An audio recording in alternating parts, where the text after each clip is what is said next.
Narito ang punong kahoy na bayag usa. Talagang napakagaling sa kidney. Kapag ang problema tayo sa ating kidney, nilalaga ang kanyang dahon. Pero ang kanyang bunga ay nilalaga din at iniinom.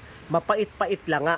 Hindi kagaya ng dahon na walang lasa. Itong kanyang bunga ay mapait-pait at napakahusay magpababa ng itong creatinine. Ito ang itsura, ang variety niya, may maliliit ang dahon, mayroong variety na malalaki ang dahon, malalaki din ang bunga nun.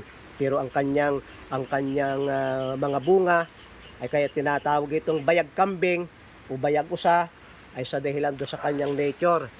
Laging dalawa ang kanyang bunga at itong kanyang bunga ay magkadikit na parang kidney.